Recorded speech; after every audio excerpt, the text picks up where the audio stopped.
I guess I'm first just kind of curious, like timeline wise, like where'd you grow up, and then just what were the Timeline. yeah till now, where all you've lived maybe, things like that. A brief history, Yeah, brief history. very brief. All right. Brief history of Well, as someone said earlier, my mom was from England, and my dad met her when he was over in England during the Second World War. And he was stationed at actually, it's kind of an interesting story. My brother and I had a conversation not long ago about, my brother is an historian, and so he's He's what? historian. So Oh, okay. he's constantly digging into the history of our family and the background and all that stuff. And so he was asking me, he said, what do you know about our dad's military life? And I said, almost nothing.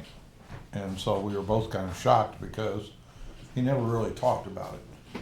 I said, but the only thing I can remember him telling me about, he and I always talked about, because he was working on airplanes and he worked on engines for planes. And so because I was mechanical and I always enjoyed mechanics, he used to share all his mechanic books of airplanes with me. And that's what got me involved in art, because I'd take those books and I'd start drawing all the planes. And so, but he told me a story one time about working in an airplane hangar, didn't say where, and he said they were preparing a B-17 bomber, which was a small bomber, and he said he was working on the tail section of it, and they had people all over it working, and somebody was up in the cockpit and happened to trip and fall against the gun trigger and fired off a whole bunch of 50 caliber rounds off this plane.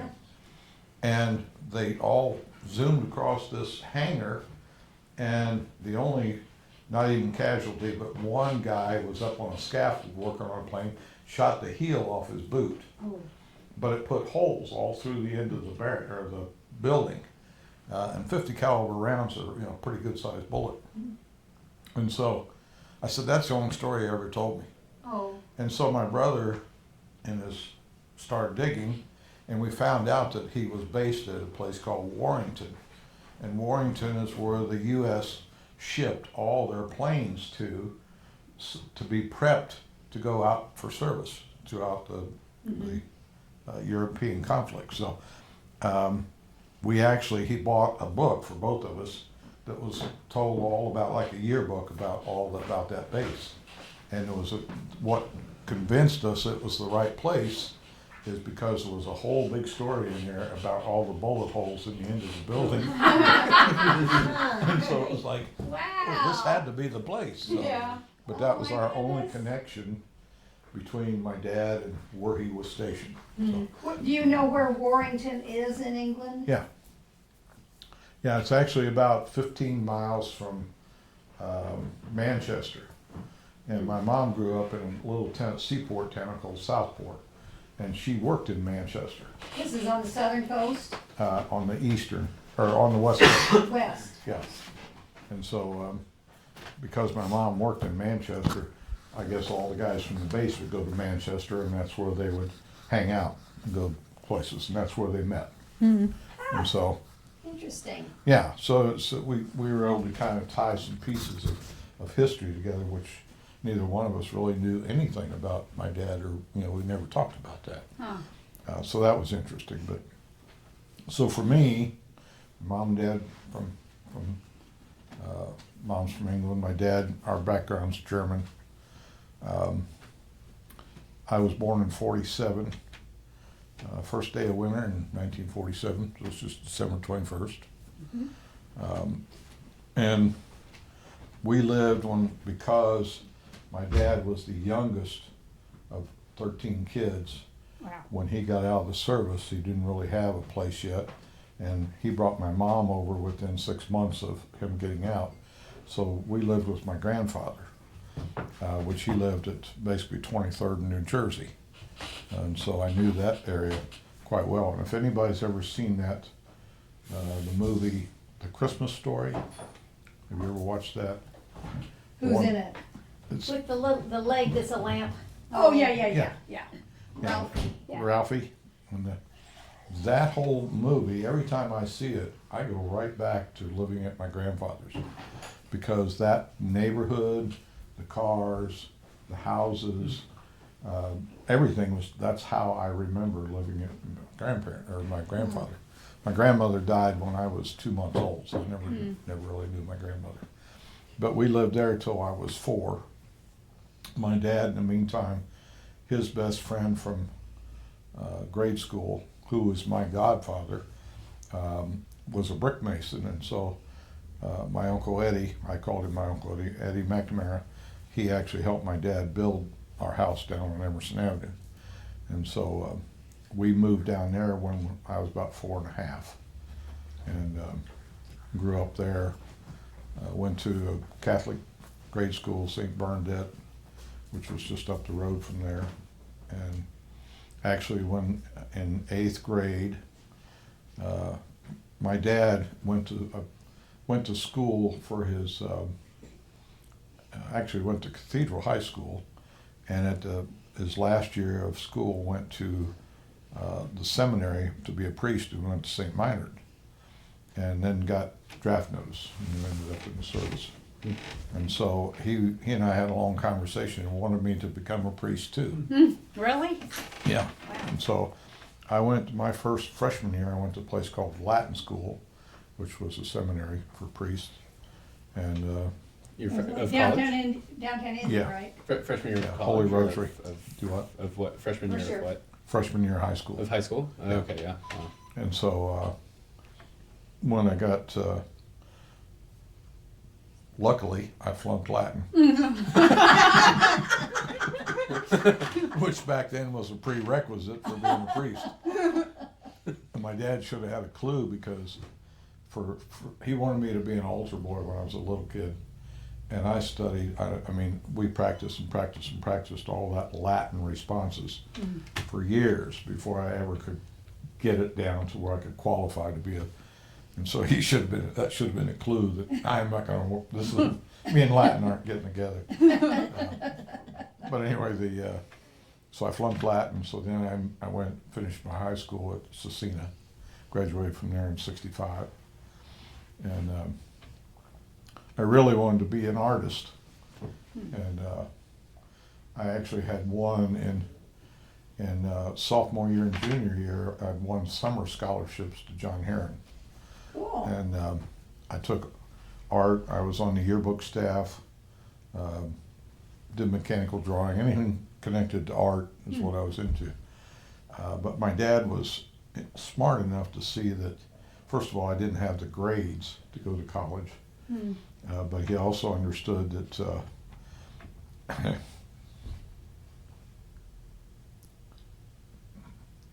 get emotional on this part. You're allowed. He's a very wise man. One day I came home from school and he had 5 pieces of paper sitting on the kitchen table, and he said, you got a minute? I said, yeah. He said, I want you to draw me a picture of blah, blah, blah, blah, blah. I'm like, okay. So I sat down and I started sketching out. And one of my favorite things to draw was a P-51 Mustang airplane, which was my favorite plane. So I sketched that out. I used to love to draw pirate ships in detail. And so I'd gotten the plane done, I got the ship done. Halfway through the next one, and I said, can I finish these later? He said, no, I need it right now. I'm like, okay. Well, that went on and on and on, and he had me work through supper. He said, no, he said, well, I need these now. And by the time we got all done, I was already past the point of eating supper, and I was already behind in my homework. And I said, why was this so important? He said, I want you to understand, he said, you love art. I said, the only problem is you want to draw when you want to draw. And he said, what I'm trying to show you is that you want to become an artist. And he said, somebody's going to hire you for your skills, and they're going to expect you to sit down and draw for 8 hours. He said, that's not who you are. He said, you love to do that, but you're not going to be able to sit there and do that for 8 hours. He said, we spent 3 hours and you're a wreck because you didn't want to do the other three. And so he said, my suggestion is that you take up mechanics, because that was my second favorite thing.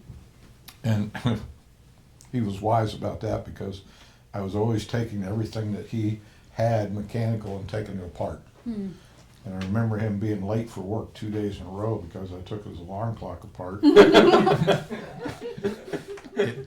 Still, when I got back together with all them little gears, it kept time, but it never rang. Oh, funny. So, but anyway, so when I got out of high school, he suggested I go to, he had read about at work that Ivy Tech was starting a trade school, and that they were, the very first one that they were starting was out at the airport in an old airplane hangar. And so we went and talked to a counselor downtown, and he signed me up for this school. And I told him, I said, told the counselor, I said, I'd really like to take auto mechanics. He said, well, we have auto mechanics. He said, they actually have auto mechanics, diesel mechanics, welding, and machine shop.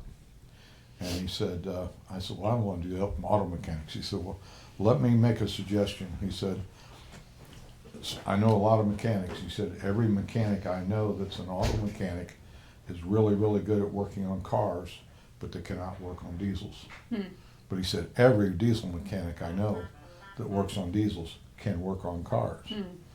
So he said, I really suggest you do diesels, because he said there's a much stronger market, much better pay, blah, blah, blah. So I signed up for the diesel class. That's good advice. Yeah, so another wise man in my life. And that actually led me to the teacher at the trade school. His name was Mr. Knight, and he taught me two things that have changed my life. Well, my dad, but Mr. Knight, the very first week of the class, the first week we were studying fuel pumps, and we had taken, the whole first week was nothing but reading books. And reading and reading and reading and reading, and reading wasn't one of my strongest skills. And then we took the test at the end of the week, and I failed it. And he was smart enough to say, pulled me out of the class, and we went out to the shop. And he said, I don't understand this. He said, I think you have the gift of mechanics, or the skill. He said, you're not comprehending it. I said, well, it kind of makes sense. So he got into a cabinet, he pulled out some fuel pumps and some tools, and he said, now take all those apart. Well, as I'm taking them apart, he's explaining to me what each one of the pieces are. And it was like a light bulb went off. And I was like, oh my God, that means this, and this is, and it all connected. And he said, aha. He said, I don't know if you're aware of this, but he said there's 4 learning types. And he said most people are type 2 or type 3. That's where most school systems teach. He said, your learning style is a 1. He said, you're a hands-on person. He said, you can take something hands-on and understand that part, and then read the book, and you're fine. And so from that point on, every week he would take me out in the shop. He said, next week we're studying this. Take this apart. And I would take it apart, and he'd tell me what all the pieces were. That's all he'd ever do, tell me what the pieces were. And that next week we'd study it and take a test. Well, I ended up acing the school. Wow. And I ended up actually helping him teach, because I understood it so well. And so the other half of that was, he said, and he told this to the whole class, he said, anything you want to know, he said, all you have to do is learn the basics in the theory and then apply that. And he said, once you understand that part of it, he said, the rest of it is just practice. He said, but most people don't understand basics, or they don't understand the theory, or they'll do one or the other. And they attempt to be skillful at that. And a lot of times they fail. He said, it's like mechanics. He said, a lot of times you'll find guys who will fix things eventually, but what they do, they know what the basic problem is, but because technically they don't understand what's going on, they just start changing parts until something's fixed, which I've seen a lot of. Yeah. And so I've applied. That's why I know everything that I know, is because I And my ex was, one day I came home from work, I was working a construction job, and I told her, I said, I gotta go to the library before they close. And she said, well, okay. So I ran down to the library and I got 2 books, one on MIG welding and one on heliarc welding. And I came back and I started reading them, and I read all weekend. And she said, why are you reading those books? I said, because I got a job offer on Friday at this welding shop downtown. And they need a MIG welder and a TIG welder, or heliarc welder. She said, didn't know you knew how to do that. I said, I don't, but I will on Monday. So by Tuesday, I had it down pat. Wow. I'll be darned. And so I just took what I learned in the basics and theory and applied it. And so, basically I went to the trade school, and just before we graduated from the school, they had a guy come out from McAllister Machinery, which is the big Caterpillar dealer here in town. And they were looking for mechanics, and I got hired as being the top guy in the class. And so, got hired by McAllister out on 30th Street and went to work for them. And they put me into their apprenticeship program, which was a 2-year program, which I finished in 9 months. And at the end of that program, I just finished the whole program and got my draft notice. Oh. And so, in the meantime, while all this was taking place, my mom kept telling me, are you concerned or worried about getting your draft notice? I think it's coming. I said, I'll just deal with it when it gets here. Well, I had 3 of my best friends from grade school that I went to grade school and high school had already got drafted, and all of them got killed in Vietnam. What? So she was beside herself. And she said, I really, she said, do me a favor. And she said, if you do anything, join the Navy. She said, at least if I know you join the Navy, you'll be aboard ship and I won't have to worry about you. I'm like, okay. So I went down and talked to the recruiter, and I told him, I said, I don't really want to join if I don't have to. But, this is the deal. So he said, well, here's the deal. He said, we can sign you up now, do all the paperwork except for the signature on the dotted line. And he said, I'll just keep it here in my office. And he said, if you get your draft notice, he said, you have 24 hours from the time it hits your mailbox to be in here and sign these papers. Wow. And he said, then they can't touch you. He said, if it goes past 24 hours, I can't do anything. And so it was about a month later that my mom called me at work, which was never happened. And she said, I just checked the mail and you got your draft notice. So the next morning I had to call. I told work, I said I'd be late, but I went down and signed the papers. And so then that was in November of '66, and in February of '67, I was in boot camp. You remember what your draft number was? I think 107. Pretty low. What was yours, Steve? 56. Ooh. Oh. Number sticks with your head in your head. Yeah, I figured. Bad luck. So went to boot camp. You skipped a good story before then, What's that? with the car incident, and Oh, yeah, well. you can skip it. That's, at the time, because I loved cars, I was into street racing. And while I was at McAllister's, I had bought a '63 Plymouth Belvedere that basically I started street racing with. And the girl I was dating was still going to high school at St. Mary's downtown. So I was a year ahead of her. And when I got my draft notice, basically the last 2 months that I was there, they started changing my work schedule to the point where they were having me do less and less of the main stuff and more just kind of generic stuff, filling the time.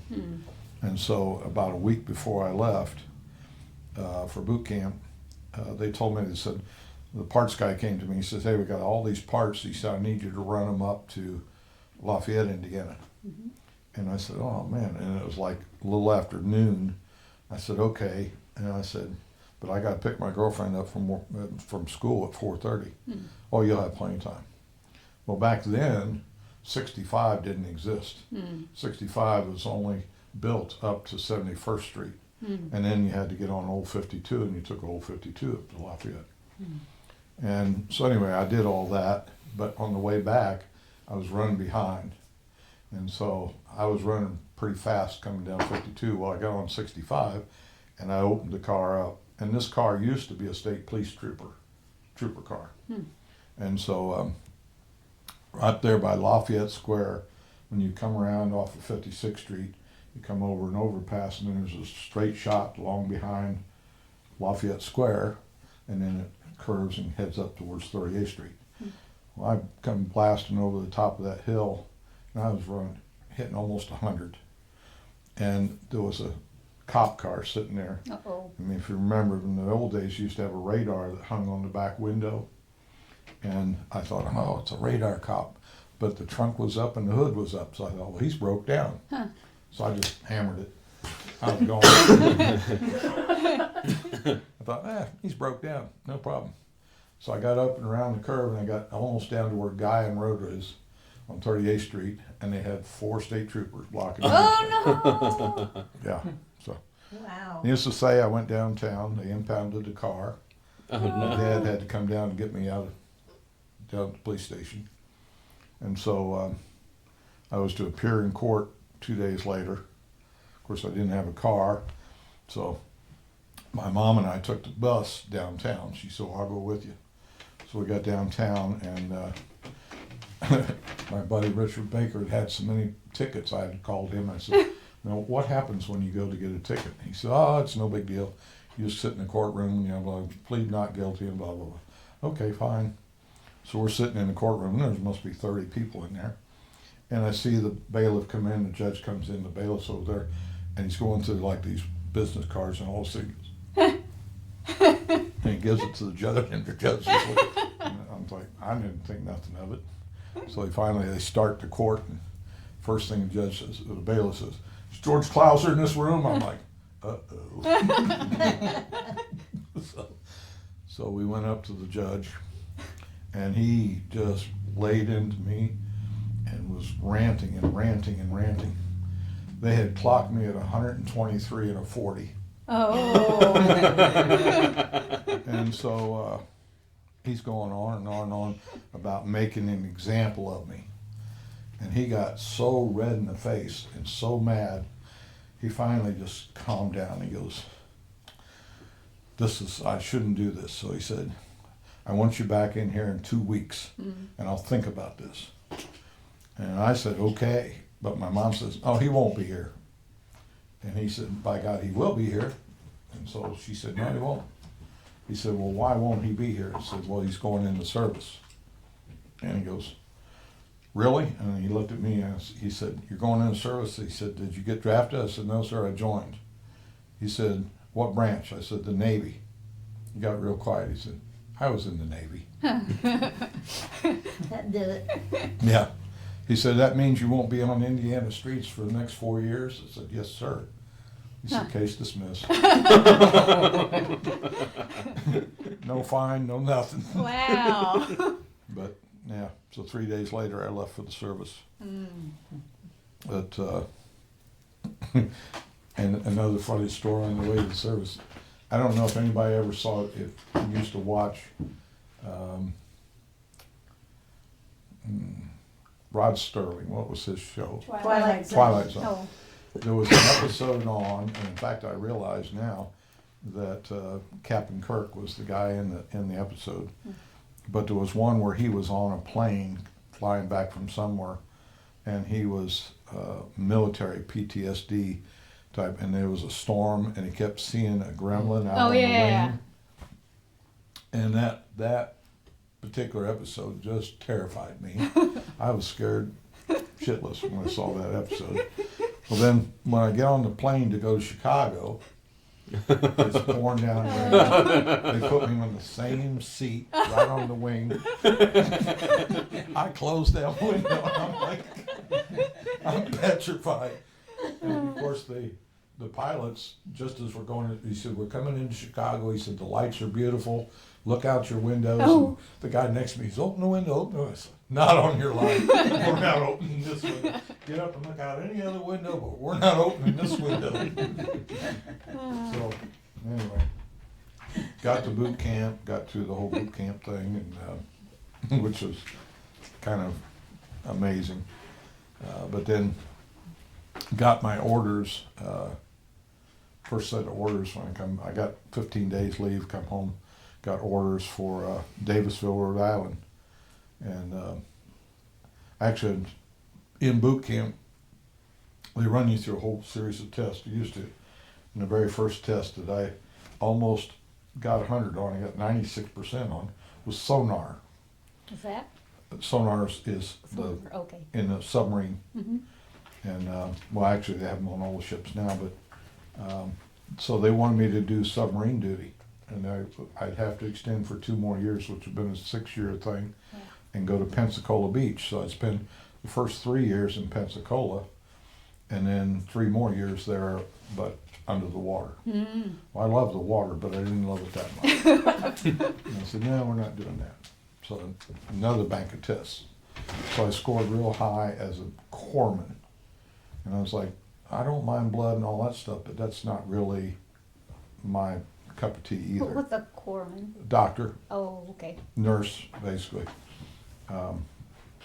So I said, no, I'm not doing that. Well, then they run us through another bank of tests. Well, then that scored real high in mechanics. And say, oh, this is perfect. So we'll put you in the Seabees. I didn't know what the Seabees were. Found out they were all basically mechanic construction trades. And so my first set of orders was for Davisville, Rhode Island. And I went to MCB 7, which was a mobile construction battalion, and got orders for Da Nang, Vietnam. So Oh, crap. my mom freaked out. Yeah. So I did the tour in Da Nang. Of course, came back from that, fine. And then the second tour was for in Dong Ha. And the second tour, I'd actually trained 3 guys before we went over to be to run a road service truck. And basically, it was a vehicle set up to where they could go out on the road, and if a vehicle or one of our pieces of equipment broke down, they were able to work on it out on the road. And so I trained them on that piece of equipment because I got trained on it when I was over there the first time, actually by accident, because nobody else wanted to do it. So since I was the new guy, they stuck me on it. Well, I actually got real good at it. So they said, well, we need to train these guys. And so when we got back on the second tour, I actually went over on the advanced party, which is a funny story on that scenario. But there was 63 of us that got picked to go over before the battalion showed up. And the whole idea is that you go into, and the strange part about it, and I guess looking at it from a government standpoint, is that when you end up, you go to another base where another battalion's at, they're looking at it like a business. And so for me, my job, and me and one other guy, was to go in and inspect all the mechanical equipment and then look at their records and find out what had been fixed and what wasn't fixed. Make sure all the parts were ordered to fix everything that needed to be fixed, so that before our battalion showed up, that they kind of closed the books on that, their job. And so that was my job. And so when I got on the way there, because we were on advanced party, we didn't get to go on the jet plane there. They put us on a C-130, which is the prop plane, in jump seats, which is the like canvas seats that the paratroopers sit in. And so we had the C-130 with all of the 63 of us in there and all of our equipment in the middle. And it took 56 hours to get to Vietnam. But That's a on lot. the way, Yeah. we stopped in Manila in the Philippines, and we had an engine problem. So we were stuck there for 3 days Oh. and waiting on parts. Well, they took us downtown to this literally flea bag hotel. And they checked us into this hotel, and I remember walking in, and there's water pouring through the ceiling onto the floor and running out the door. And I watched rats run across the floor and running in and out. I'm like, oh my God. So anyway, they put us up there for 3 days, and we weren't in the room. The guy I went with, Ron Carver, real good friend of mine from Dayton, Ohio. He was a storekeeper, and so his job was to do all the ship stores.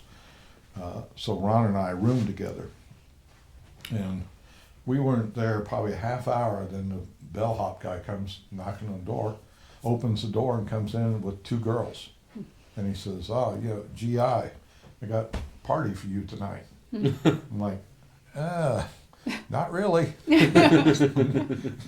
Anyway, that went on for 3 days, about every 4 hours.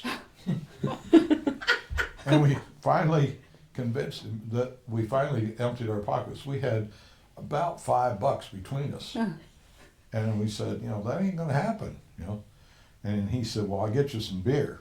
I'm like, okay. So he got us some beer. Long story short, we never partook in any of those events. And we got to Vietnam, and we were there a couple of weeks. And the battalion was getting ready to show up about a week later. And he and I went to lunch one day, and we were coming back to the shops from the chow hall, and there was nobody.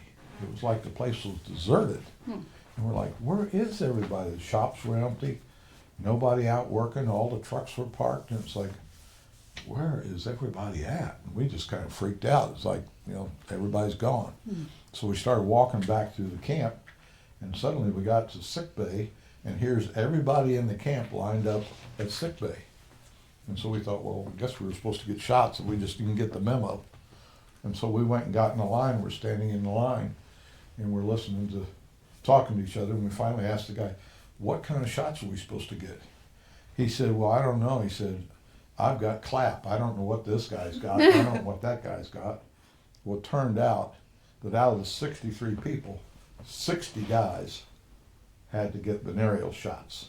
Wow. There's only 3 of us that didn't. Me, Ron, and the chaplain.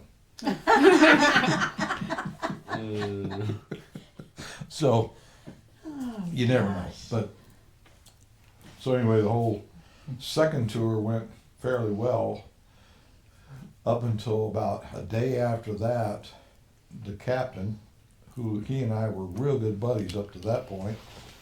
And let me back up a little bit, because in the first tour, I had gone numerous times because they told me, my recruiter told me that after I got out of boot camp that I would go to A school.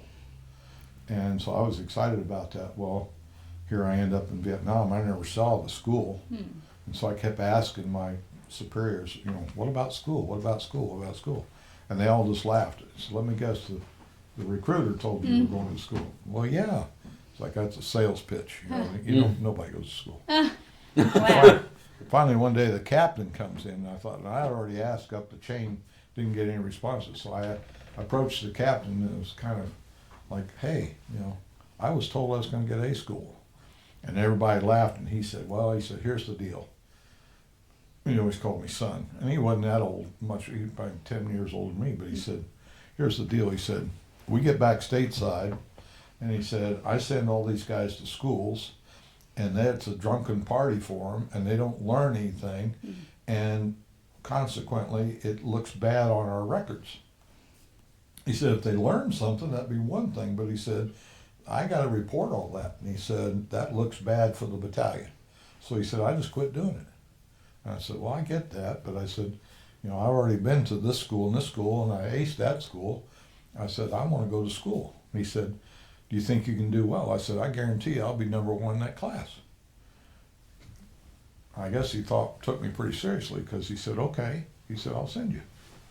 And so before we got done with the conversation, I said, if I come number 1 in that class, I said, will you send me to another school? He said, oh, absolutely. He said, every school I send you to, if you come out number 1, he said, I'll send you to another one. Well, the normal routine in the military is that you get A school, what they call A school, in the first 4 years of enlistment. And usually as a perk or as an incentive, they'll tell you if you sign up for 4 more years, we'll give you B school. And then after those 4 years, you'll sign up for 4 more years, we'll give you C school, and so on. And so in my first 2 years, I had A, B, and C school and 5 fleet schools, and I aced all of them. We ran out of schools. There was no more. Wow. And so when we went to Nam the second time, like I said, he and I were pretty good buddies because I made him look real good. But on this particular trip, just about the time the battalion was supposed to show up, we had been living in a temporary barracks, and he said, I need you guys to move into a tent. He said, I got some people coming through that need your living quarters. So they moved us, I thought it was going to be on base, but they moved us back to the LZ, which is the landing zone for the helicopters. And they had a tent there. And when we walked into this tent, of course it's got a wooden floor and just a canvas tent, there must have been 3 inches of dirt on the floor because it was just dusty all the time. Needless to say, we spent 2 weeks in that tent, and every day you come back to your bunk and there would be 2 inches of dirt on everything. And you'd have to clean everything off before you go to bed, and all. It was a mess. So he came and said, well, you can move back into your barracks. So we got moved back into the barracks, and he said, here's chits for you to go down to the store and get metal lockers, tall metal lockers. So each one of us had one. So we went, and there was 13 of us in that building. We went down, got the metal lockers, put them all together, got all moved in. The very next day he comes down, he said, I need you guys to move back to the tent. He said, I got a buddy coming through with his squad, and I give him your place. That didn't sit well. So needless to say, we'd had a few beers, and the 13 of us pretty much destroyed the barracks and the lockers. Like bang bang? Oh yeah. Oh. So we thought, well, Bad if we boys. can't use them, nobody's going to use them. So we moved back to the tents. Well, then he found out about what we'd done and just went nuts. So when the battalion showed up, the battalion before us had just opened up this detachment base, which was called LZ Stud, when Khe Sanh is probably one of the most famous battles for the Marines. When Khe Sanh fell, they lost that position. They moved a few survivors from there back to this Camp Vandegrift or LZ Stud. And it was just a little clearing in the jungle in a valley where they could get choppers in and out and mobilize from that point. Well, to get there was a road through the jungle. And so the battalions had sent a crew up there to start clearing and start building a road. And so they had sent 8 guys up there and only 3 came back. The others had gotten killed.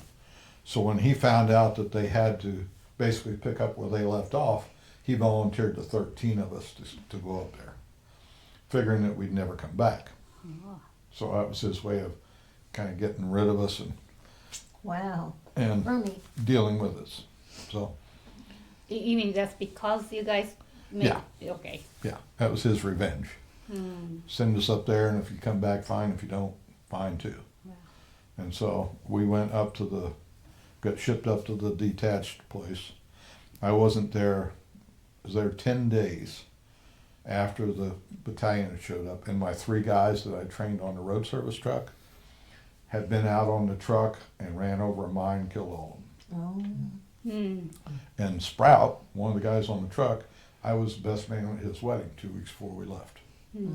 So that was hurtful. But so anyway, because then I felt like I was responsible, because had I been at the base, maybe that wouldn't have happened.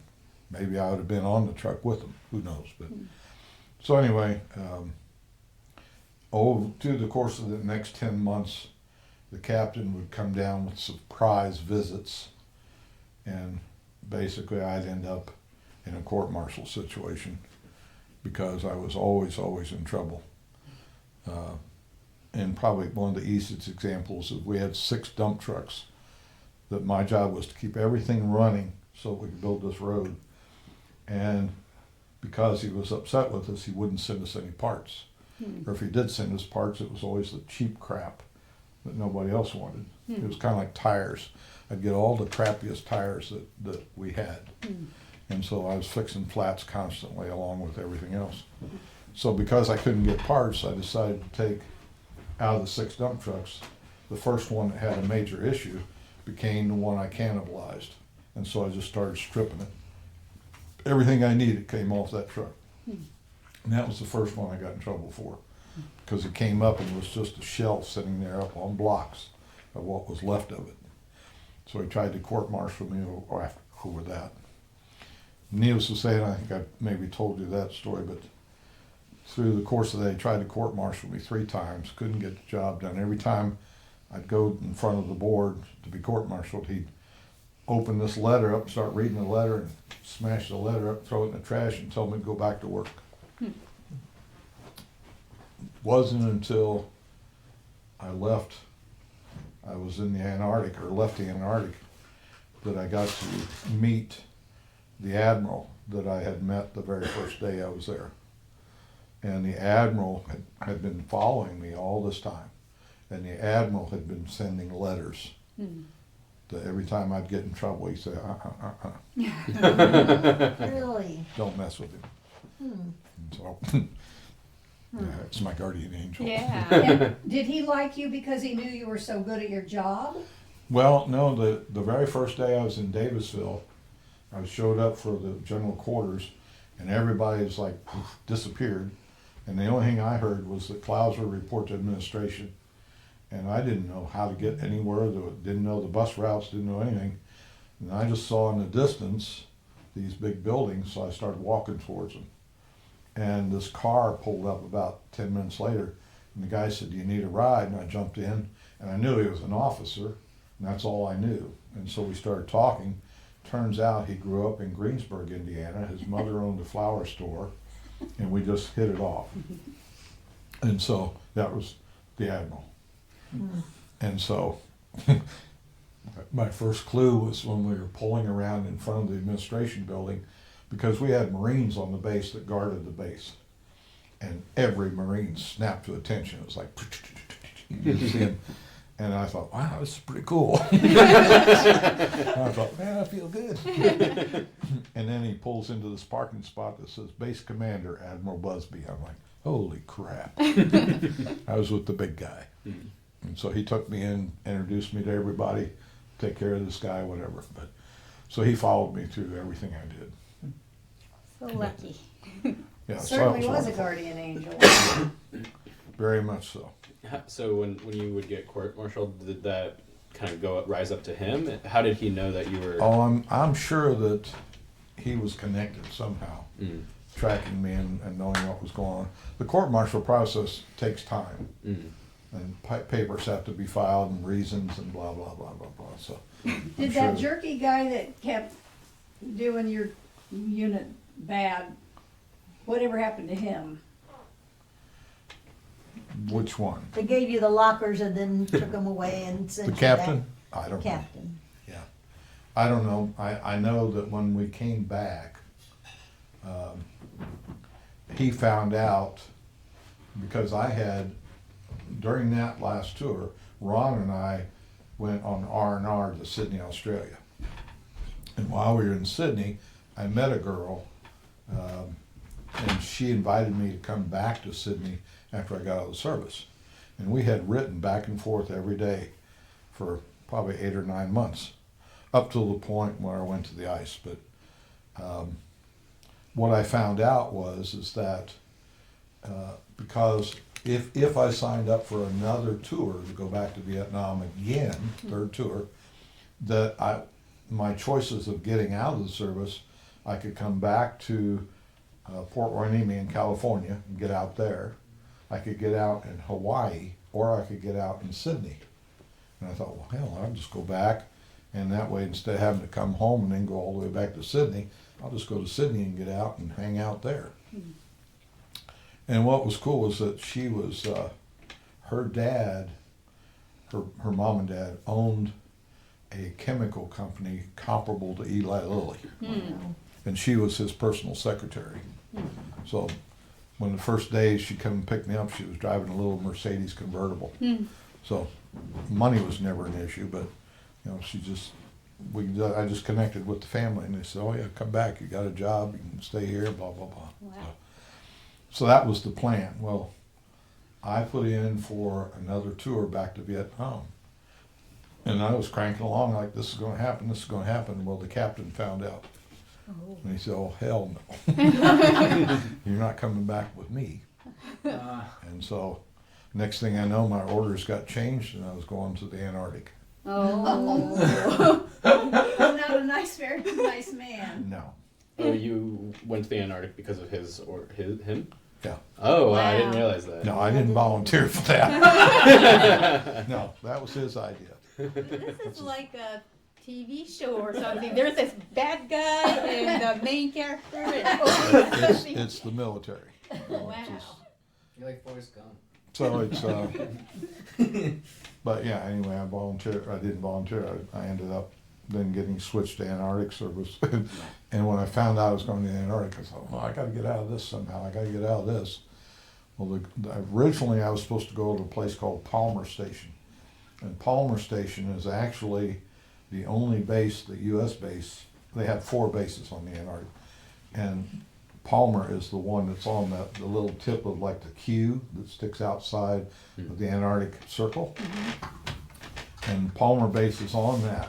And so they're actually outside the real cold point. Yep. This one? Okay. Oh, that's cute. It's out there on the end. So Ah, I see. Um, Yeah, Palmer. Show me, Alex. Oh, yeah. So there was actually that base, there was 12 guys stationed there, and I would have been the only mechanic. And so that was where we were supposed to go.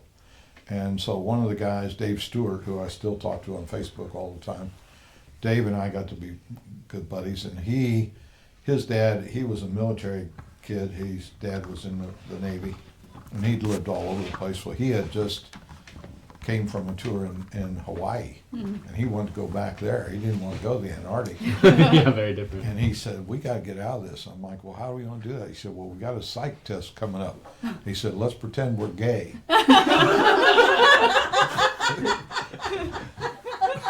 Yeah. Oh, they saw right through that. Yeah, didn't work. So somehow, between the time that we were supposed to do Palmer Station, somewhere in the midst of that, I got shifted, and they told me I had to go to McMurdo, and they sent somebody else to Palmer. So I ended up going to McMurdo, and basically then once I got to McMurdo, they put me in charge of the night shift for mechanics, and so I had 4 guys that worked for me at nights. Interestingly enough, all the positions I had after Vietnam, or even Vietnam, the job I had on the detachment was a billet. In other words, the job description was an E6, and I was an E5. So I was doing an E6's job, but getting paid as an E5. When I went to the ice, the night job was an E7 job. I only got paid as an E5. So when they told me I had to go to Byrd Station, because the mechanic they had down there went nuts and they had to send him back to States, that was an E8 position. I still only got paid for an E5. So I was filling the positions of higher ranking people, but never got paid for it. So, but anyway, I had when they found out I run the night shift, and I was putting out 3 times the work as 13 guys on days. And that's probably why, because they needed somebody at Byrd Station. And the Admiral was the one that kind of filled me in after the fact, when the whole thing was over, that myself and Nevin, my buddy, had set more records in that year than have ever been set for being in the Antarctic for those conditions. And so he said, we got awards for all that stuff, along with lots of kudos that we performed well. But Did you get anything personally? from the Antarctic, Oh, yeah. No, other than the admiral told me to take my boots home, and I told you that story. I don't know Wait, it. yeah, I don't know that story. Well, we'll get to that. Okay. So as far as the Antarctic goes, I went to McMurdo. Had a great deal going there. I had one of the guys that worked for me. His name was Bobby Albert. He lived he's from Boston or up in the Boston area. And Bobby was a car guy. He actually drag raced before he went in the service. So he and I just kind of connected. Well, we were down on the ice one day, and it's funny that on the Ross Ice Shelf, which is the main bay that McMurdo sits on, part of it stays frozen year round and part of it thaws out. Or it doesn't really thaw out. The icebreakers come in and bust it up so that they can bring the ships in and offload all the supplies. And so in the meantime, all through the rest of the year, they have one huge pile of garbage where they take all the trash, and they've got another pile of all the mechanical and junk, just junk. Him and I were down there one day looking for parts. We're trying to fix something, and we found an old 1947 Dodge pickup truck buried in all the crap down there. So I asked the chief, I said, can we drag that up to the shop and play with it? He said, oh yeah. So we found a little place in the shop, and we had this old 47 pickup. And so we started cabbaging it together, and basically what we built was probably one of the first monster trucks. Because we talked to the guys at the airport, and they had these great big balloon tires that they had on the trailers that they unloaded the planes with. And so they had the platforms that sit real high so they could back them up to the plane and just slide stuff off. So the tires were probably stood this tall and about that big. So they gave us a whole set of tires, and we figured out a way to mount those. We had a machinist make adapters. Well, then we were down there. Every time we got a chance, we went down to this junk pile or going through the junk pile. And this old Dodge had an old Flathead 6 in it. And we found an old Traxcavator down there that had a Hemi in it, a big Chrysler Hemi. We're like, oh my God, we're going to put a Hemi in this. So we yanked the motor out of that, and we took it up there. And so Bobby's dad owned a speed shop in Massachusetts. So he called his dad and said, hey, I need this is all these rebuild parts for this Hemi. So his dad shipped all that stuff down to us. The day before all that stuff arrived is when the chief called me in. He said, I need to send you to Bird Station. Oh. I'm like, no, I don't want to go. I got all this stuff coming in. We're building this truck. He says, it doesn't matter. I said, well, I'll go if Bobby can go and we can take the truck and all the stuff. No problem. I said, yeah, that's fine. I said, okay, cool. So I told Bob what was going on. He said, okay, that's cool. So the next day I had all my stuff loaded on the plane. The plane left. Bobby was nowhere to be found, or the truck. Oh. Never saw him again. Really? Oh, yeah. Another one of those con stories. whatever you need to hear to get you there. So I went to Bird, and I got to Bird. It was the day after my birthday, 22nd of December. And so got down there, and probably the very first thing that happened that was crazy was the very next day they were bringing in some of the last of the stuff. Interestingly enough, for Bird and Pole Station, they have a window of operation, and that window for Bird is about 7 to 8 weeks in a good year. For Pole Station, it's about 5. So that means that the weather is good enough that they can get 5 weeks that they can get in and out and get stuff there and get stuff back before they can't get there anymore. And so we were down to the point where we had about a week before the base would close. And so I got there, and so 2 days later, of course, I got introduced to Nevin. Nevin takes me on a tour of the place. And 2 days later, we were out meeting the last plane. And it was the 24th of December, the day before Christmas, last plane. And so I had fire duty. I was basically the fireman for this deal.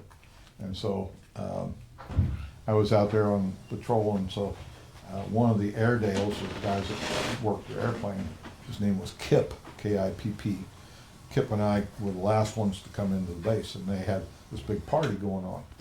Well, our doctor down there, Dr. D, had hooked up what he called Purple Jesus.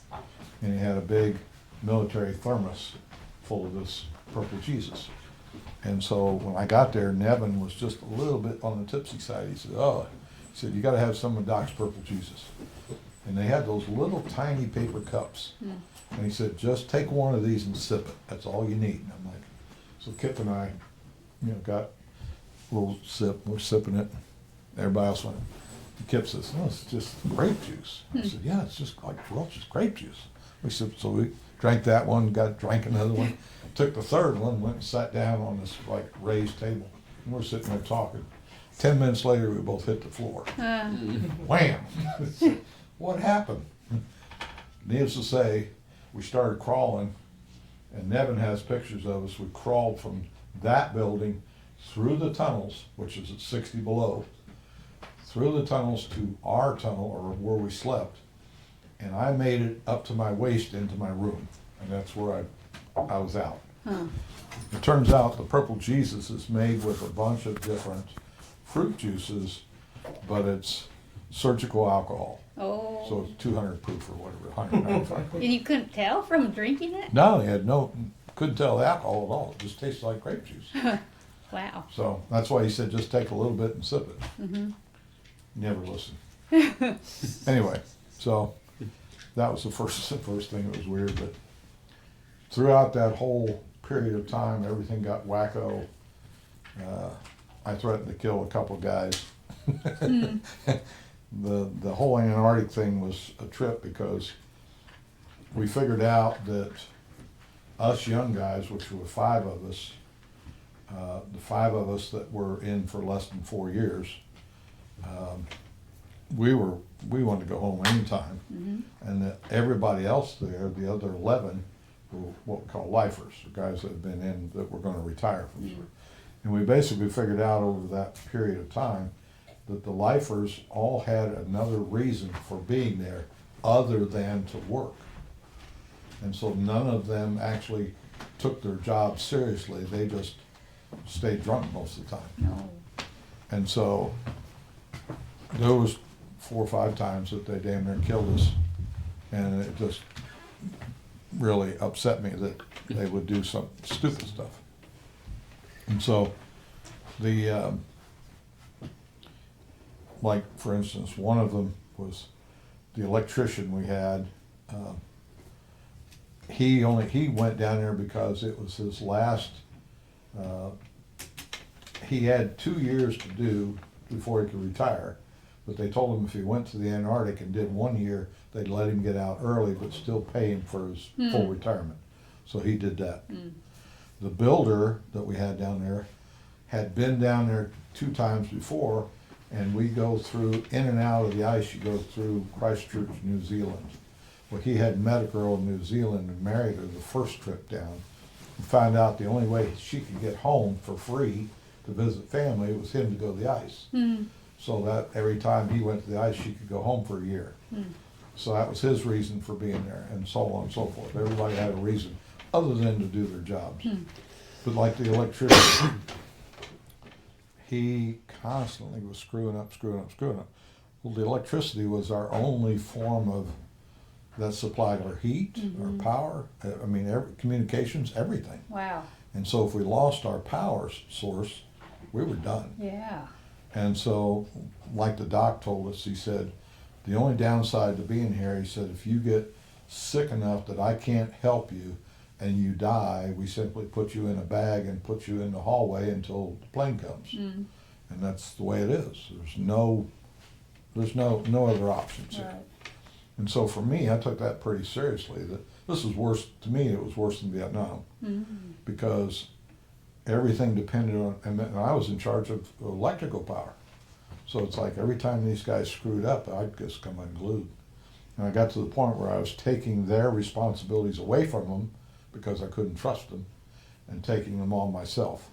And Nevin and I divided up, and we were working double shifts to make sure that we could go home at the end of all of it. But that part of it was kind of a nightmare. How long were you in that situation? 11 months. Mm. And it was during that period of time that we had the Ross Ice Shelf, which is what we were on, which is a huge, huge glacier. It's like 1,500 miles long and about 850 miles wide. It moved about 3 feet. And when it did, part of the base, Radio Noise, one of our outlying bases, is just across the line of where it shifted. And so it sheared the electric power line that fed his base. Wow. And that's MJ that we went to stay with, MJ's place. Shunsuke? That's fine. That's all So- I'm saying, man. He, we found out that that line had been sheared, so they went out and they dug down with the dozer, and they had to go down about 80 feet to find the broken line and put the line back together. Wow. And so my job was to go out to Radio Noise and bring the power back up, bring his base back up to operating status so he could return out there. And so we did all that. Well, the equipment operator, who was, the reason he was down there was because he had been to South Pole Station like 5 years before, and he was drunk most of the time, and in his drunken stupor one night, because he ran a bulldozer, he ran over somebody and killed him. No. And the doctors, but psych doctors told him the only way is like get back on the horse, go back to the Antarctic and do it again. Well, he was even worse drunk this time than he was the first time. And so, Hartle was his name. He screwed up stuff constantly. But Hartle, his job was to dig this hole and fill it back in. And between every outpost, we had what we call a flag line. And it was a series of bamboo sticks with flags on them tied together with the ropes. And so when a whiteout come up or a storm would come up, if you were out there, all you had to do was walk around, and when a whiteout happened, it was like you could stick your arms out and they would disappear. You couldn't see them anymore. It's like somebody put a sheet over your head. And so you just walk around until you found a rope or found a flag, and you follow that rope to the flag and you figure out where you're at. You could tell by which direction the flag's blowing, which direction you had to go. You follow that, and from Radio Noise, you either went back to Radio Noise or you went back to where the base was. And on our base, we had an outer circle, which was red flags, a middle circle was yellow flags, and the inner circle was green flags. And no matter where you were in that span was about a mile and a half. So no matter where you were in there, you just kept walking, you'd find one, and we had hatches that would lead you to a hatch. You open it up and you climb down a big long ladder into the tunnel complex because we were under the snow. So that's how you got back. Well, his job was to dig this hole, fill it back in, and put the flag line back. Well, he dug the hole, filled it back in, but he didn't put the flag line back. So I'm out at Radio Noise, and I'm on my way back in, and I'm driving a tracked vehicle. And our tracked vehicles, the doors had suicide doors. They open this way so that you can see the flag line. And they had little latches where you could open them up like 2 inches and 4 inches and 6 inches. So I'm driving back, and it's, of course, it's nighttime, it's in the middle of winter. And I'm driving back and I'm following the flag line, and all of a sudden I saw the snow pick up and picked up, and then everything disappeared. And so I'm trying to deal with the heat because now I got snow blowing in inside, and I'm dealing with the heat. The wipers, it doesn't do any good. I shut the wipers off. I look up and there's no flag line. I'm like, oh crap. So I backed up real slow, and I'm back. Anyway, I was out there for 6 hours driving around, trying to find the flags again. And in the meantime, the whole inside of the cab filled up with snow. And I finally found the flags again. Didn't know which direction I was going for certain, but I ended up back at the base. I went down into the tunnel, parked the vehicle, went to get out, and my legs wouldn't move. And so I got all the snow out, but I ended up getting out, crawling into the bay, my shop, and calling the dock, and the dock come down. So that's when I found out I'd basically just frozen my legs. So, but that was based on Hartle, on him not doing his job. He had another time one of his simple jobs was to take and push snow, fresh snow, into our snow melter tank. And it was basically nothing more than a big hole in the ground that dropped about 60 feet into this conveyor system. And that conveyor system, we'd shovel that fresh snow into the conveyor, which would take it into this big melting pot, and that would melt and purify it, and that supplied all our water for our base. Wow. And in one of his drunken stupors of that's all he had to do, somehow got over here in the supply line, ran over a couple of drums of diesel fuel, contaminated all the snow, and then pushed it into the melter. Oh, that's And terrible. so for the next month, our laundry, our showers, all our food, all our drinks, everything we had was tainted with diesel fuel. And so that sucked. Didn't you just want to kill that guy? That's why I said I wanted to kill everybody.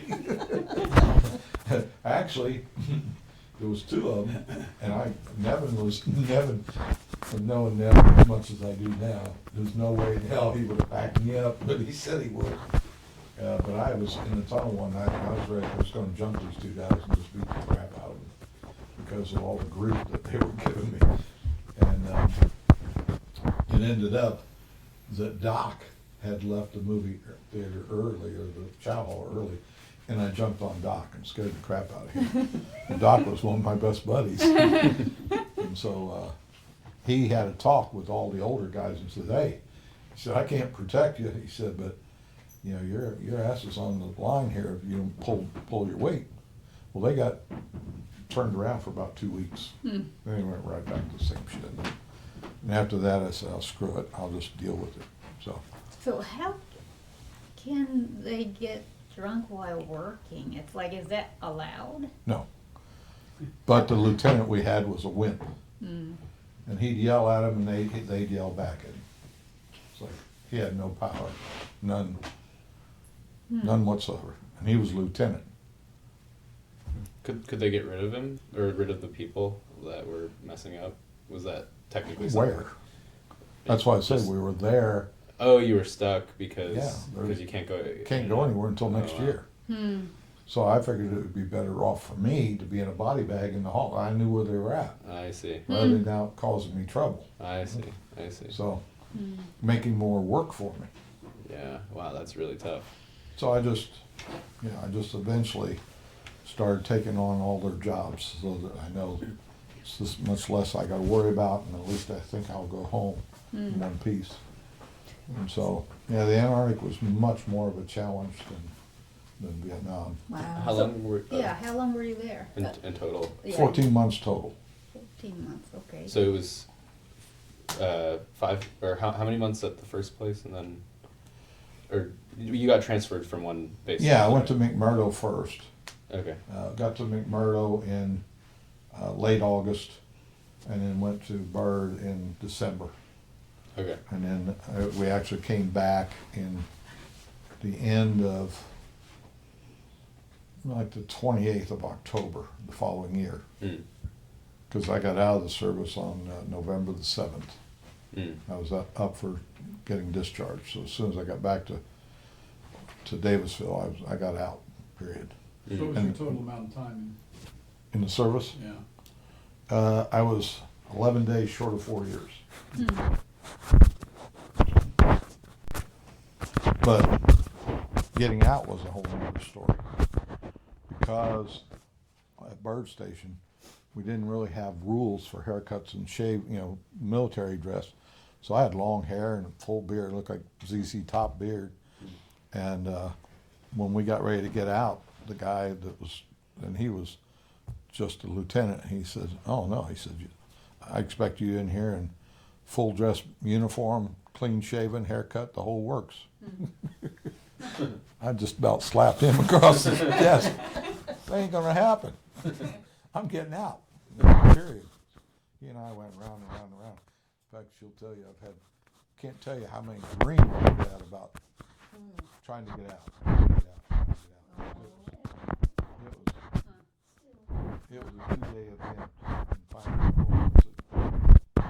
let's step out back and tell you, if we walk back in here, I'll stop. If you don't walk back in here, I'm getting out.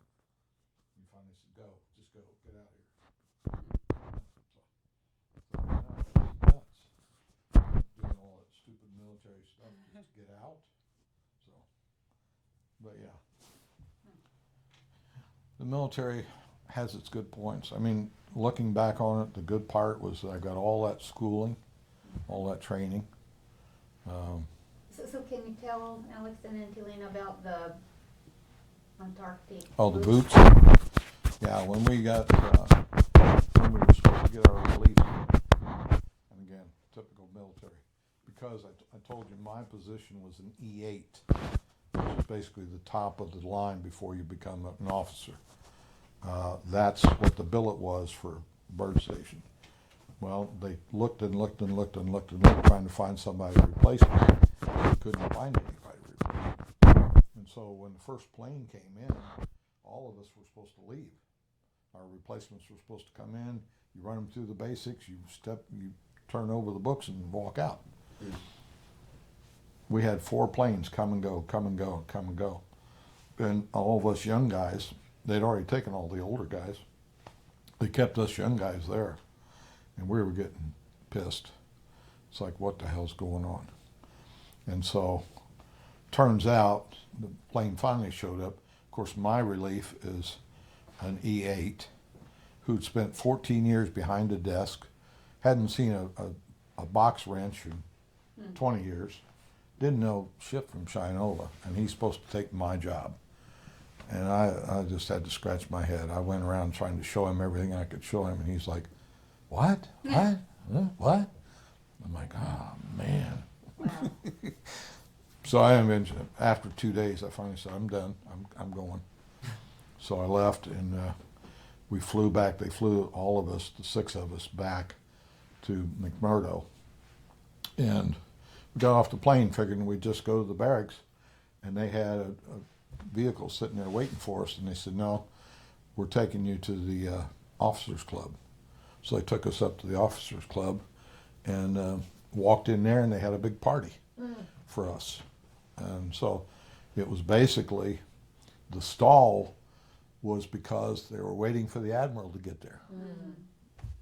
And so in the meantime, I was walking around talking to all these officers, and my one boot, the heel, I had lost the heel off of it a couple weeks before that, so I was kind of limping. He said, did you get hurt down there? And I showed him my boots, and I was like, no, I blew the heel off this one. Oh my God, those are horrible. So anyway, when the admiral got there, the lieutenant said, look at his boots, look at his boots. And the admiral looked at the boots. He said, oh, George, he said, you got to take those home and have them bronzed. So that's what I did. I brought them home. Is that right? Yeah.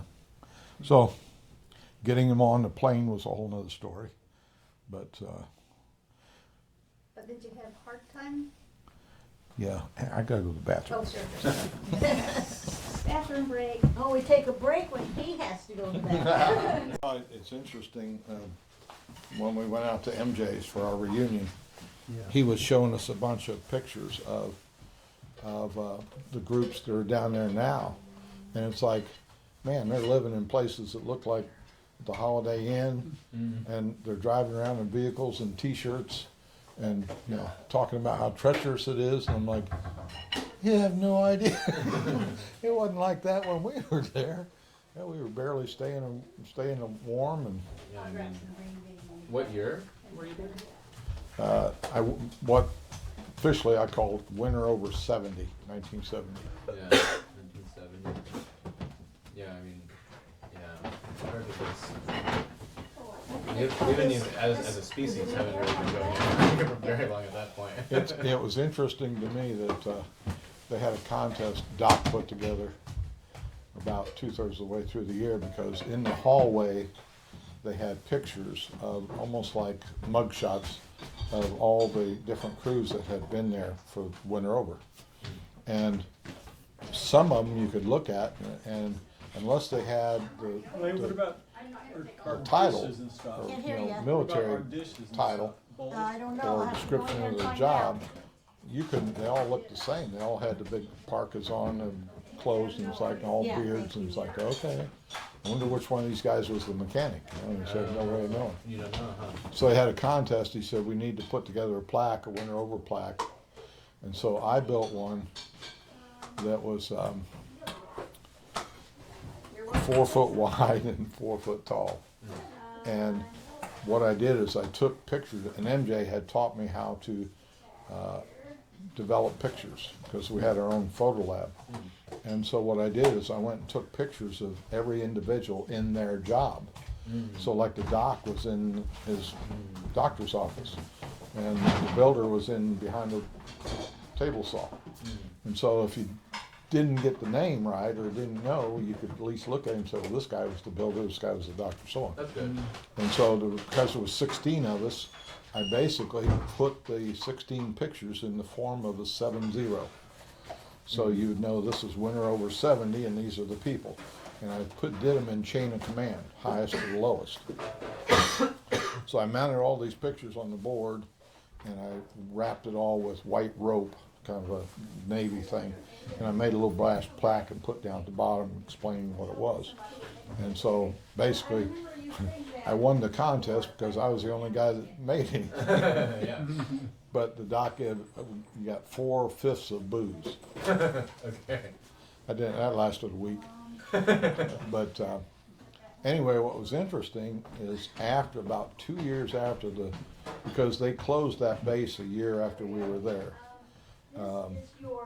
And yeah, well, the ice, because of this is what always fascinated me.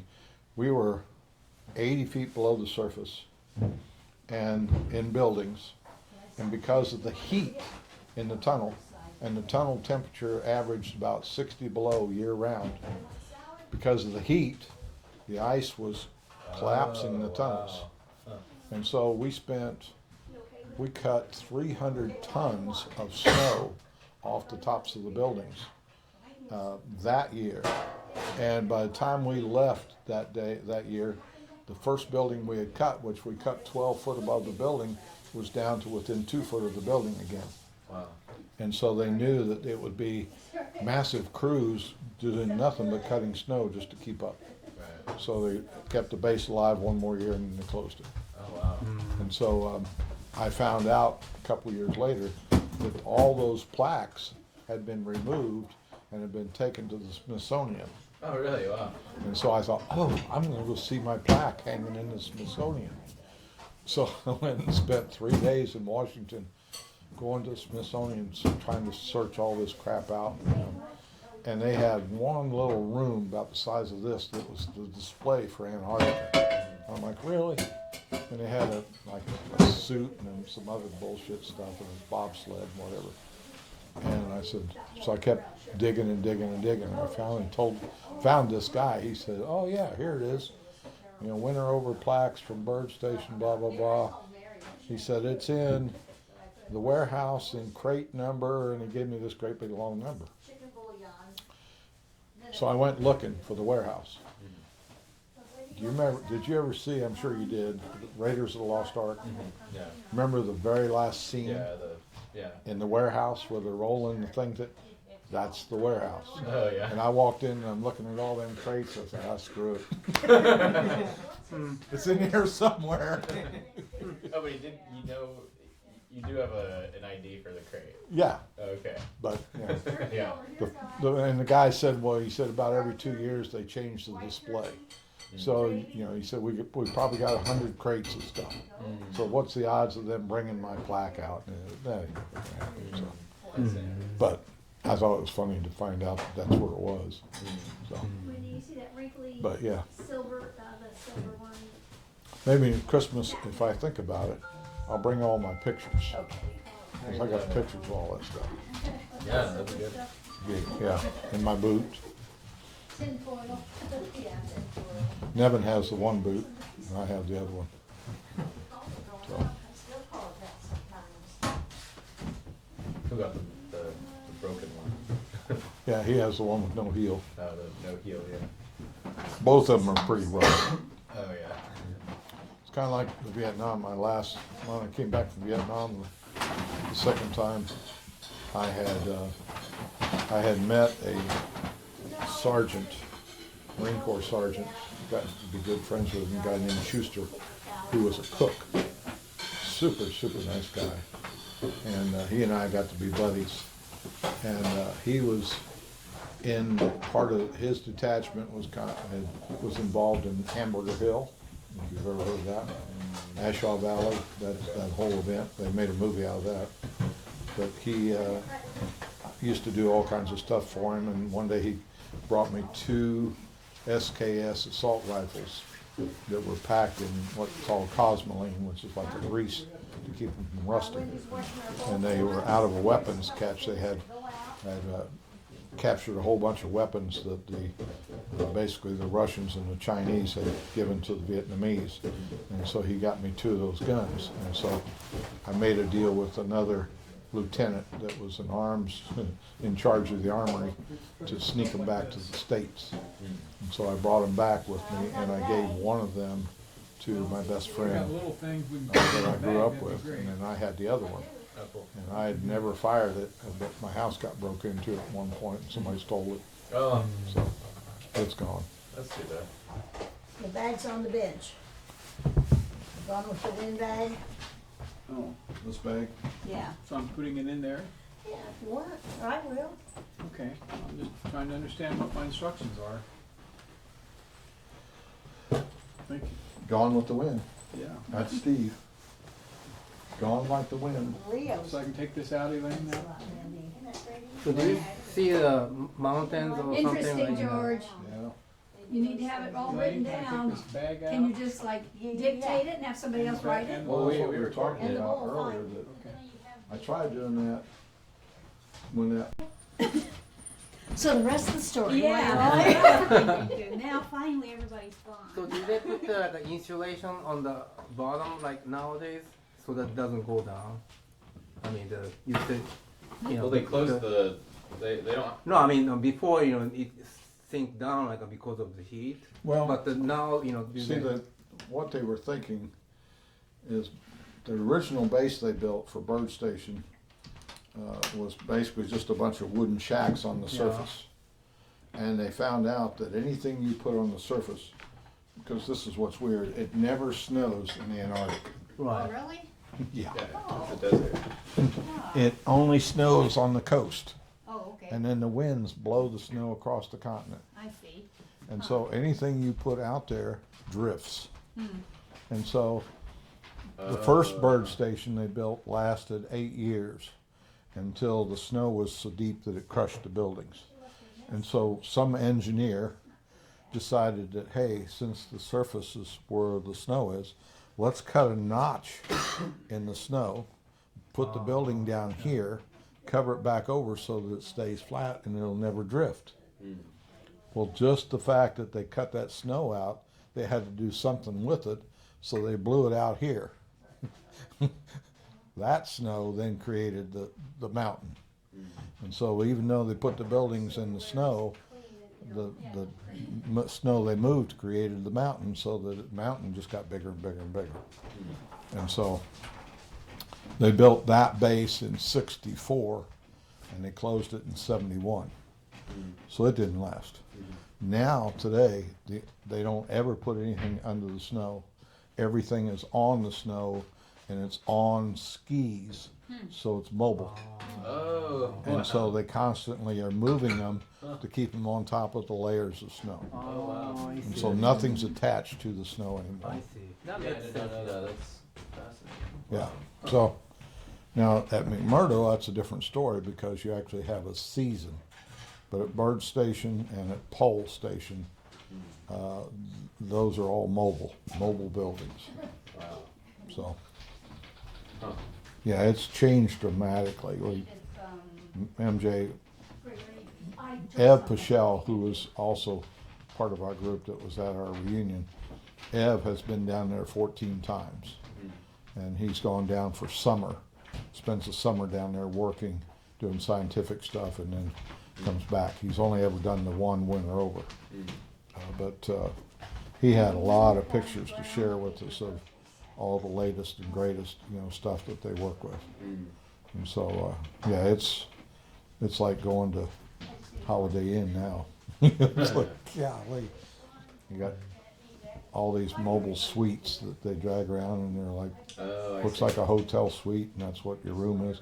Wow. My room was an 8x8x8 cube that was black floor and green walls and a gray bunk bed. It's like, okay, this is exciting. So, are you gearing us up, honey? I'm getting there, yeah. Yeah, I fell into more stories, sorry. Well, I wanted to finish the story about the boots. Yeah. Uh, Do we want to just finish that right now? Is it on? Yeah. This one? Yeah. Yeah, I'm no hurry, I mean, Well, just coming back from when we left McMurdo, because we were there for that party. We were there for the next day, and then we left that afternoon and flew us all back to Christchurch.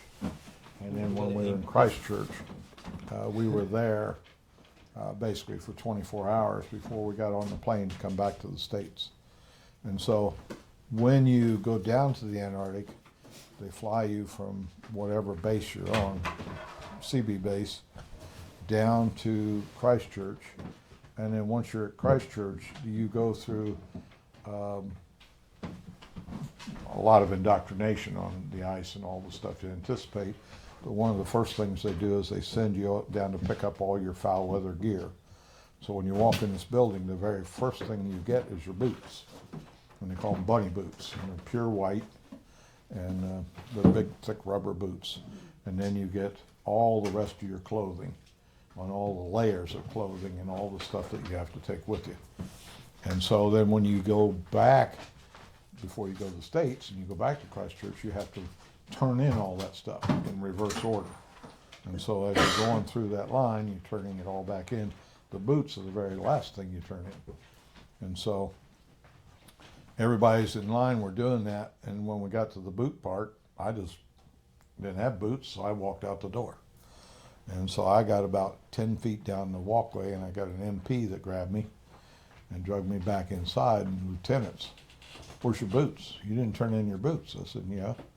No, I didn't. And he said, well, you got to turn in your boots. I said, no. He said, where are your boots? I said, they're in my sea bag. They're on the plane. He said, oh, no. He said, those boots get turned in right here, right now. Long story short, we went round and round and round and round and round.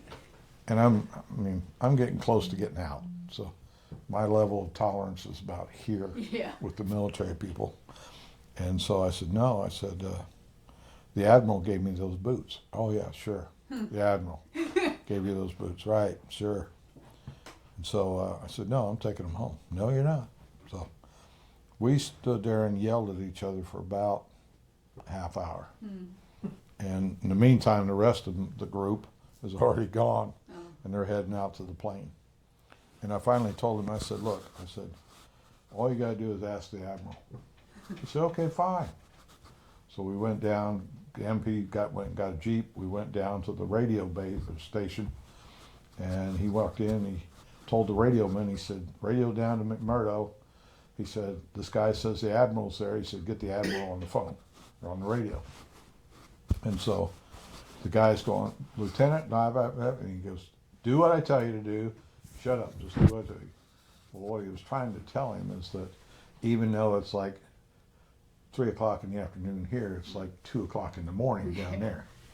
And you really want to get the Admiral out of bed at 2 in the morning. yeah. He wasn't paying attention. So anyway, needless to say, it was about 45 minutes went by, and I could hear the Admiral on the other end telling the radio man to put this on the intercom so everybody could hear. And so we're standing there, and the Admiral says, George, how you doing? And this lieutenant's eyes got up. His jaw dropped. He goes, he said, you know, he said, this is probably about those boots, isn't it? I said, yes, sir. He goes, I probably should have given you a letter or something to explain. You know. And so he went on, you know, apologizing about that. And he finally told the lieutenant, he says, I understand you've been giving him a hard time. He says, sir, I'm just trying to do my job, blah, blah, blah. He said, well, I'll tell you what, Lieutenant. Yes, sir, anything you want, sir. He says, I want you to take George out to the plane get him on the plane, make sure he's comfortable. If he needs something to drink, whatever, just make sure he's comfortable and, you know, make sure he gets home okay. Yes, sir, no problem, sir, yes, sir. And so the admiral said, you know, have a safe trip home, you know, hopefully, you know, everything will go well. And I thanked him again, and we said goodbye. And that lieutenant was stepping and fetching, get me on, had me run out to the plane, got me on the plane, got my seat, got me a pillow, a blanket. Yeah, carry on and get out of here. But yeah, so that was kind of Yeah, a great ending to the boots. yeah. But yeah, Did you ever talk to the Admiral since never then? again after that. Okay. No. Oh, really? Thought about it Yeah. numerous times. Actually, I was out a year, and I tried to go back in. I To realized military, that. you mean? Huh? Get into military? you mean? Yeah. Really? Well, I figured out that I had made rank so fast Hmm. because normally in the first enlistment, you usually, if you can make E4, you're doing real good. To make E5 is excellent. I had actually already made E6 in the first 3 years, but they wouldn't give it to me because I didn't have enough time.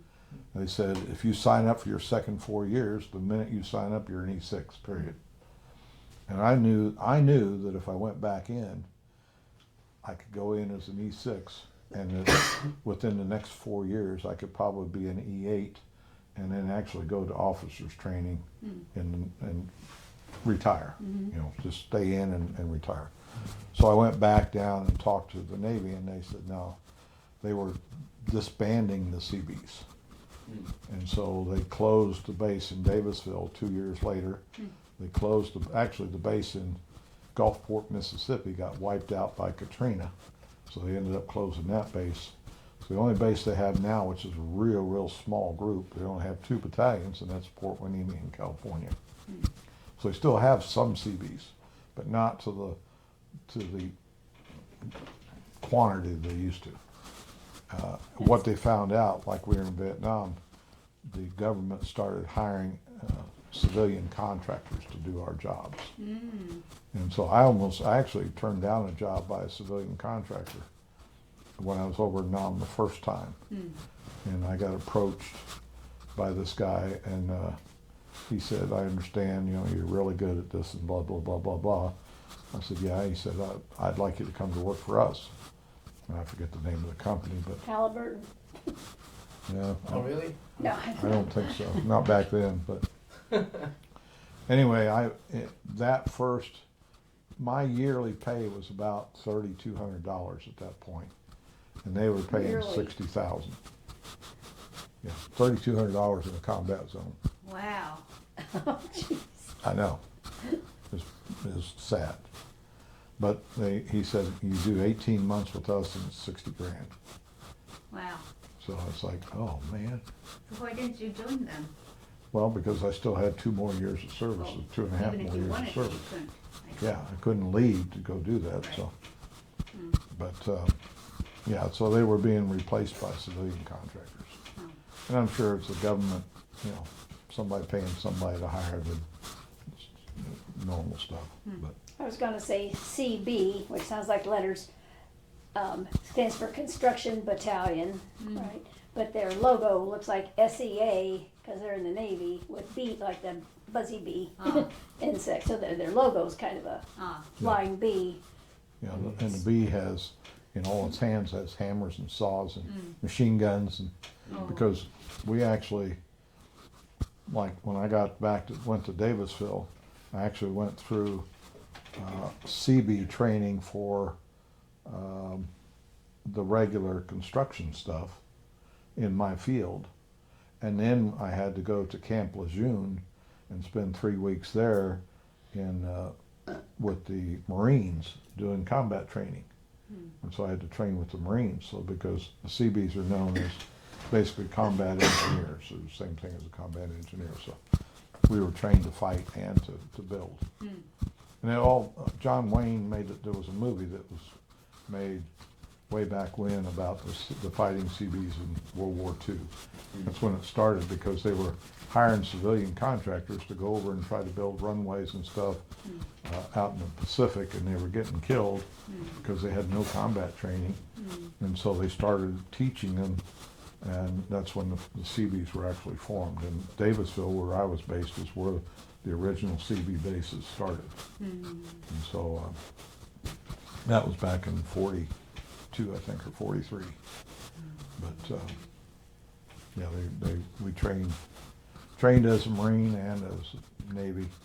And it's funny, all the Navy stuff that we had to learn, I hated it. All the signal stuff and tying the knots and all that crap. I'm really glad I didn't end up on a ship. You were never on a ship, right? No.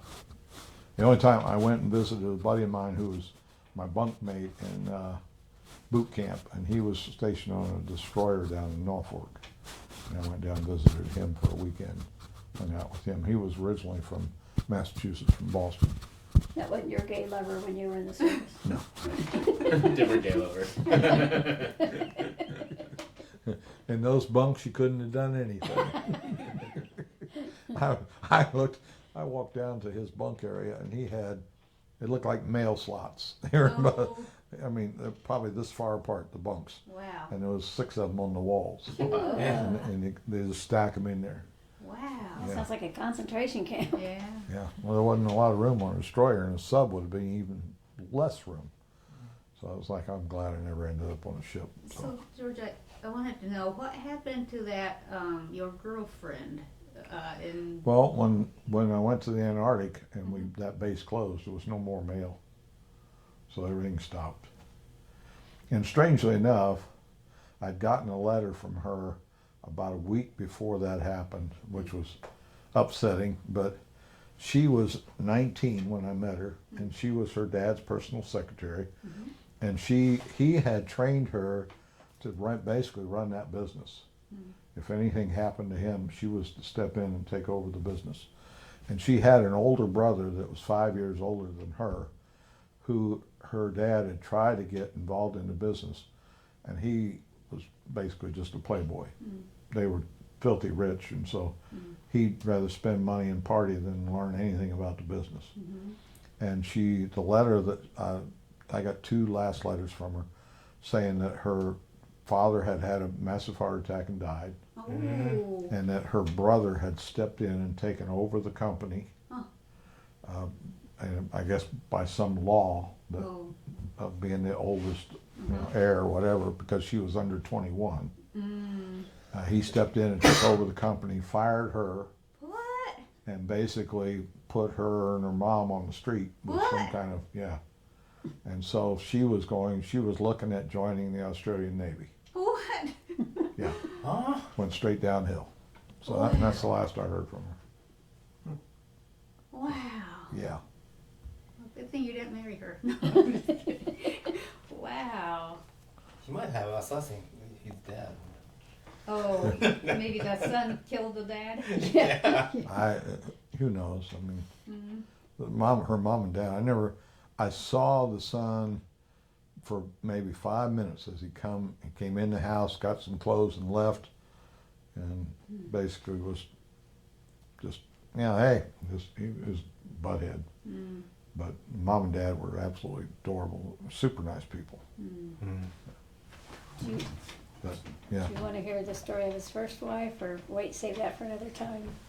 Save it for another time because I think Auntie Lane wanted to hear it. Yeah, I remember someone said they Yeah. want to hear it. about first wife, Yeah. really? Yeah.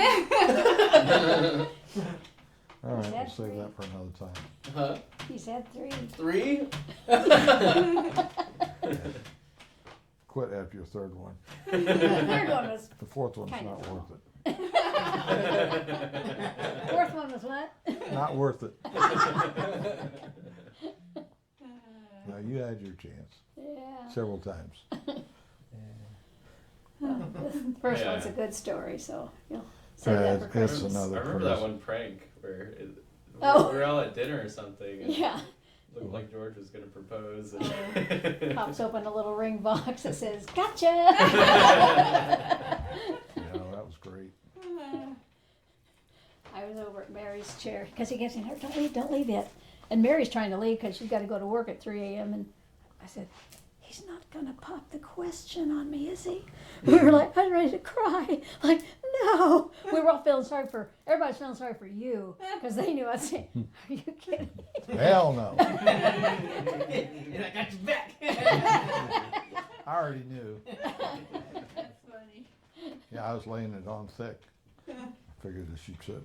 Everybody's thinking, oh Lord, oh Lord. Poor George. And that's when you became the best one in the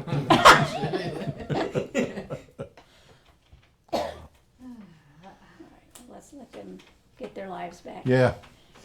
All right, well, part 2. I'll bring some pictures with me at Christmas. Yay. I might bring my boot and you can see it. Oh, yeah, that'll be good. Yeah. Show and tell. Yeah.